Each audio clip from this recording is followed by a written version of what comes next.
Tapping కేసులో కీలక పరిణామం చోటు చేసుకుంది. మాజీ మంత్రి హరీష్ రావుకు సిట్ నోటీసులు ఇచ్చింది. ఒక ఛానల్ ఎండీ స్టేట్మెంట్ మేరకు హరీష్ పాత్రపై విచారణ జరగనుంది. ఇవాళ 11 గంటలకు సిట్ విచారణకు హాజరు కానున్నారు హరీష్ రావు. అయితే ఉదయం 9 గంటలకే బీఆర్ఎస్ పార్టీ ఆఫీస్ కు చేరుకోనున్నారు మాజీ మంత్రి హరీష్ రావు.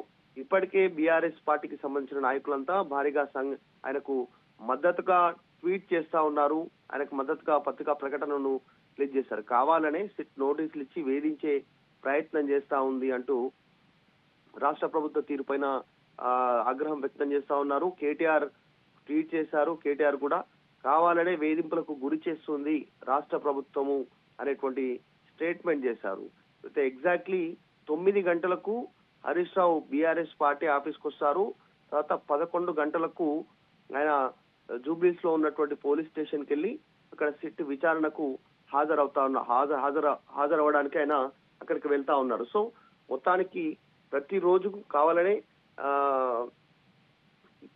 పబ్లిక్ ని డైవర్షన్ అటెన్షన్ చేయడానికి ఏదో ఒక రూపైన ప్రభుత్వం మీద ఆరోపణలు వచ్చినప్పుడు, తీవ్రమైనటువంటి పరిస్థితి క్రియేట్ అయినప్పుడు ఇట్లా సిట్ పేరిట నోటీసులు ఇవ్వడము, లేకుంటే ఈ లీక్లు ఇవ్వడము, ఈ రకంగా ఇబ్బంది పెట్టే ప్రయత్నం చేస్తున్నారని చెప్తా ఉన్నారు. సో మొత్తానికి హరీష్ రావు పైన గతంలో పంజాగుట్ట పోలీస్ స్టేషన్ లో కేసు నమోదైంది. దానిపైన ఎఫ్ఐఆర్ నమోదు కావడంతో హైకోర్టును ఆశ్రయించారు. హైకోర్టు వెళ్తే క్వాష్ చేసింది. ఎఫ్ఐఆర్ నమోదు కాకుండా కొట్టివేయాలంటూ నిర్ణయం తీసుకుంది. తర్వాత రాష్ట్ర ప్రభుత్వమే సుప్రీంకోర్టుకు వెళ్ళింది ఈ ఫోన్ ట్యాపింగ్ సంబంధించిన అంశంలో గతంలో నమోదైన హైకోర్టు ఇచ్చినటువంటి తీర్పు పైన. సో సుప్రీంకోర్టు కూడా హైకోర్టు ఇచ్చినటువంటి తీర్పునే సమర్థిస్తూ రాష్ట్ర ప్రభుత్వం వేసినటువంటి పిటిషన్ ని త్రోసిపుచ్చింది, కొట్టివేసింది. తర్వాత ఇన్ని రోజులు బాగానే ఉంది. మళ్ళీ ఇప్పుడు డైరెక్ట్ గా సిట్ నోటీసులు ఇచ్చి ఫోన్ ట్యాపింగ్ విషయంలో రావాలని చెప్పడంతో హరీష్ రావు హాజరు కానున్నట్టుగా తెలుస్తా ఉంది. అయితే ఐ న్యూస్ కేంద్రంగా, ఒక ప్రైవేట్ ఛానల్ కు సంబంధించినటువంటి కేంద్రంగా పెద్ద ఎత్తున అక్కడ డెన్ ఏర్పాటు చేశారు. అక్కడే పెద్ద సర్వర్లు పెట్టి అక్కడే ఫోన్ ట్యాపింగ్ జరిగింది, హరీష్ రావు నేతృత్వంలో జరిగింది అనేటువంటి ఆరోపణలు గతంలో కాంగ్రెస్ పార్టీ నాయకులు చేశారు. ఆ ఛానల్ ఎండీ ఇచ్చినటువంటి ఫిర్యాదు మేరకు ప్రస్తుతం హరీష్ రావును విచారించనున్నట్టుగా తెలుస్తా ఉంది. గతంలో సిట్ ఏర్పాటు చేశారు. మొదట్లో కాంగ్రెస్ అధికారంలోకి వచ్చిన తర్వాత పూర్తి ఎంక్వైరీ అయిపోయింది. దాదాపు అందరినీ పిలిచారు.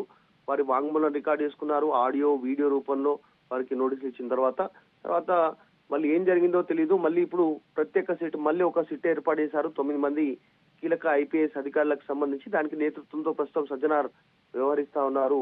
అందరి స్పీడ్ పెంచారు. టైం బాండింగ్ లిమిట్ పెట్టారు. వరకు ఒక నెల రోజుల లోపల దీనికి సంబంధించిన నివేదిక ఇవ్వాలని అందులో భాగంగానే అందరినీ పిలిచి ప్రస్తుతం సిట్ విచారిస్తుంది. మళ్ళీ ఒకసారి ఈ మధ్య కాలంలోనే ఆల్రెడీ చాలా మందిని పిలవడం జరిగింది. ముఖ్యమంత్రి రేవంత్ రెడ్డి సంబంధించినటువంటి సోదరుడు కోటారెడ్డి హాజరయ్యారు. ఇంకా మిగతా నాయకులు హాజరయ్యారు. మాజీ ఎమ్మెల్యేలు వీళ్ళంతా కూడా హాజరైనటువంటి పరిస్థితి. Already Prabhakar Rao SIB chief, మాజీ చీఫ్, ఆయన హాజరయ్యారు. ప్రస్తుతం పోలీసుల అదుపులోనే ఉన్నారు. ఇప్పటికీ పలు గంటలు విచారించారు. ఇంకా విచారించే ప్రయత్నం చేస్తా ఉన్నారు. సో వీటన్నిటి నేపథ్యంలో ఈరోజు హరీష్ రావుకు నోటీస్ ఇవ్వడము, రావాలని చెప్పడంతో హాజరవుతా ఉన్నారు. కావాలనే వీళ్ళు బీఆర్ఎస్ నుంచి చెప్తా ఉంది ఏంటంటే అధికారాన్ని అడ్డం పెట్టుకొని కావాలని వేధించే ప్రయత్నం చేస్తా ఉన్నారు. ఫోన్ ట్యాపింగ్ కేసులో నోటీసులు ఇవ్వడానికి సంబంధించినటువంటి విషయం పైన తీవ్రంగా అభ్యంతరాలు వ్యక్తం చేస్తూ వీళ్ళంతా కూడా ప్రెస్ నోట్స్ కానీ, ట్వీట్ కానీ ఇదంతా చేసే ప్రయత్నం చేస్తా ఉన్నారు. నోటీసులు, ఇట్లాంటి నోటీసులకు తెలంగాణ ఉద్యమకారులు భయపడతారని అనుకుంటే అది మీ అజ్ఞానం అంటూ వీరు చెప్తా ఉన్నారు. దాని ప్రెస్ కాన్ఫరెన్స్ లో వీళ్ళు చెప్తా ఉన్నారు. సీఎం గాని మీరు చెప్తున్నటువంటి ప్రజాపాలన అంటే ఇదేనా? ప్రతిరోజు మీ ఇట్లా ప్రతిపక్ష నాయకులను ఏదో రూపంలో వేధించే ప్రయత్నం చేస్తా ఉన్నారంటూ స్టేట్మెంట్ చేస్తా ఉన్నారు. సో మొత్తానికైతే సిట్ విచారణకి ఈ రోజు మాజీ మంత్రి హరీష్ రావు బయలుదేరి వెళ్లనున్నారు. 9 గంటలకు బీఆర్ఎస్ పార్టీ ఆఫీస్కి వస్తారు. ఆయనకు మద్దతుగా మాజీ ఎమ్మెల్యేలు, మాజీ ఎమ్మెల్సీలు, ప్రస్తుత ఎమ్మెల్యేలు, మాజీ మంత్రులంతా కూడా బీఆర్ఎస్ భవన్ కి చేరుకున్నారు భారీగా మద్దతుగా. సో అక్కడి నుంచి ఎగ్జాక్ట్లీ ఆయన 11 గంటలకు జూబ్లీహిల్స్ పోలీస్ స్టేషన్ కి హాజరై దీనికి సంబంధించినటువంటి సిట్ విచారణలో ఆయన పాల్గొననున్నారు. Over to studio.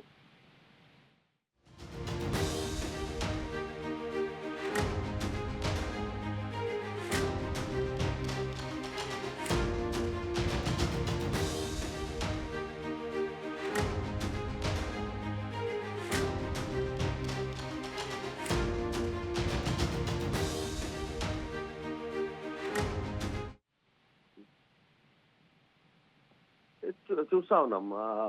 సిట్ విచారణకు సంబంధించినటువంటి విషయంలో రెస్పాండ్ అవుతా పోతా ఉన్నారు. కావాలనే తీవ్రమైనటువంటి ఇబ్బంది పెడతా ఉన్నారు ప్రతిపక్ష నాయకుల్ని అనేటువంటిది కేటీఆర్ ట్వీట్ చేశారు.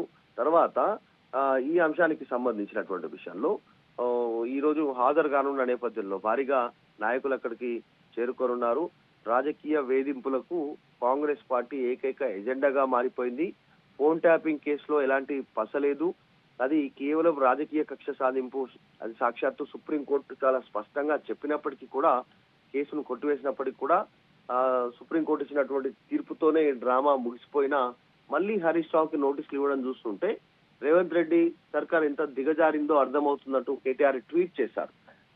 రేవంత్ రెడ్డి బావమర్ది సుజన్ రెడ్డికి బొగ్గు గనుల కేటాయింపు కుంభకోణాన్ని ఈ రోజు బయట పెట్టినందుకే దాని నుంచి ప్రజల దృష్టిని మళ్లించే డైవర్షన్ పాలిటిక్స్ తప్ప మరొకటి కాదంటూ కేటీఆర్ ట్వీట్ చేశారు. హరీష్ రావు గారు తెలంగాణ ఉద్యమం నుంచి నేటి వరకు ప్రజల కష్టాల్లో తోడున్న నాయకుడు. అసెంబ్లీలో కాంగ్రెస్ ప్రభుత్వ వైఫల్యాలను ఎండగట్టడంలో కానీ, క్షేత్రస్థాయిలో ప్రజల పక్షాన నిలబడడంలో కానీ ఆయన చూపిస్తున్నటువంటి చొరవను చూసి రేవంత్ రెడ్డి వణుకు పుడుతుంది. అందుకే రాజకీయంగా ఆయన ఎదుర్కోలేక ఇలాంటి తప్పుడు కేసులతో ఇబ్బంది పెట్టాలని చూస్తున్నారంటూ స్టేట్మెంట్ చేశారు. కేసులతో ఇబ్బంది పెట్టాలని చూస్తా ఉన్నారు. 24 నెలలుగా అంటే గత 2 సంవత్సరాలుగా రాష్ట్ర ముఖ్యమంత్రిని ఈ దారుణమైన పాలనను నిలదీస్తున్నందుకే హరీష్ రావు గారిని టార్గెట్ చేస్తూ కక్ష సాధింపు చర్యలకు పాల్పడుతున్నారంటూ ట్వీట్ చేశారు కేటీఆర్. మాజీ మంత్రి, బీఆర్ఎస్ పార్టీ వర్కింగ్ ప్రెసిడెంట్. మాకు చట్టం పైన, న్యాయస్థానాల పైన పూర్తి గౌరవం ఉంది. అందుకే ఏ విచారణకైనా సిద్ధంగా ఉన్నాం.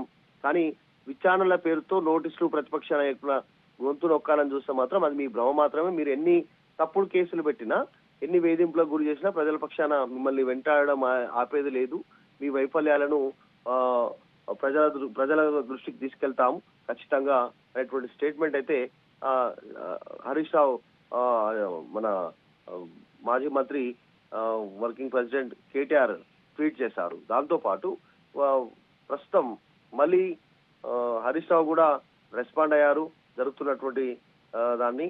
మొత్తానికి ప్రతి ఒక్కరు కూడా ఈ సిట్ నోటీస్ ఇచ్చినటువంటి అంశం పైన రెస్పాండ్ అవుతూ ముందుకు పోతా ఉన్నటువంటి సిచ్యువేషన్ అయితే కనిపిస్తుంది. మాజీ మంత్రులు కానీ, మిగతా నాయకులు కానీ అందరూ ఖండన చేస్తూ ఈ రకమైనటువంటి ప్రెస్ నోట్ రిలీజ్ చేస్తా ఉన్నటువంటి సిచ్యువేషన్ అయితే కనిపిస్తా ఉంది. Vote studio.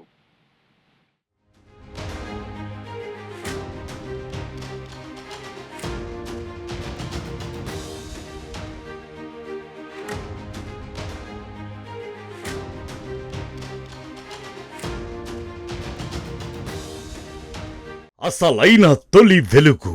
ఫాలో వాట్సాప్ @తొలి వెలుగు official.